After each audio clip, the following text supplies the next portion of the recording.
السلام علیکم، بسم اللہ والصلاۃ والسلام علی رسول اللہ۔ سوال آگے جی، خواتین کا جم کرنا جائز ہے جہاں صرف خواتین ہوں؟ بالکل جائز نہیں ہے جی۔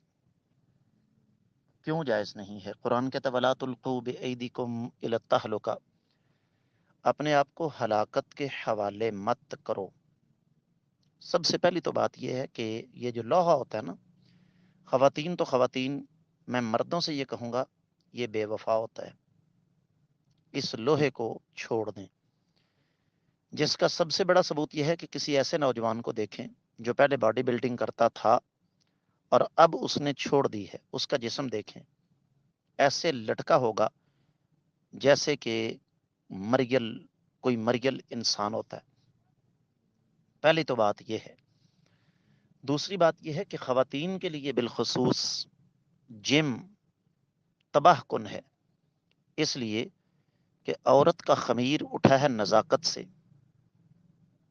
جب آپ جم کریں گی تو آپ کے جسم کے اندر سختی آئے گی، آپ کے مسلز لوہا بنیں گے، اور یہ لوہا خلاف ہے انسانیت کے۔ یہ لوہا جو ہے انسانیت کے خلاف ہے۔ یاد رکھیے، یہ جو سختی ہے نا، یہ نسوانیت کی مخالفت ہے۔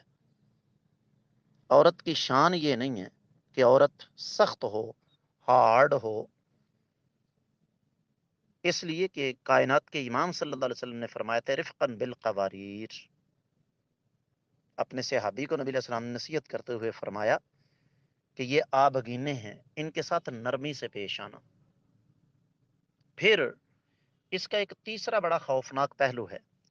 آپ کہتے ہیں جم کے اندر صرف خواتین ہوتی ہیں، کتنی معصومیت ہے۔ اس وقت دور ہے پیسے کمانے کا، آپ جم کر رہی ہوں گی، آپ کے پاس کیا ثبوت ہے کہ اس جم میں خفیہ سی سی کیمرے نہیں لگے ہوئے؟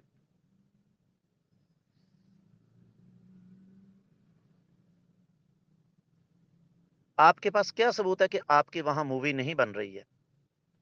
اور انہوں نے کیمرے اتنے خطرناک اینگل سے لگائے ہوتے ہیں کہ جسم کا ایک ایک انگ جو ہے وہ نظر آ رہا ہوتا ہے۔ اور اس کا ایک چوتھا پہلو بھی میں آپ کی خدمت میں رکھ دینا چاہتا ہوں، اور وہ یہ کہ لازمی طور پر جب آپ جم کریں گی تو آپ کی گھریلو سرگرمیاں متاثر ہوں گی، بچوں کی تربیت پر اثر پڑے گا، گھر کا ماحول خراب ہوگا۔ اگر آپ یہ تمام کے تمام نقصانات برداشت کر سکتی ہیں تو پھر آپ جم کر لیں۔ امید ہے کہ انشاءاللہ آپ کو سمجھ آ گئی ہوگی۔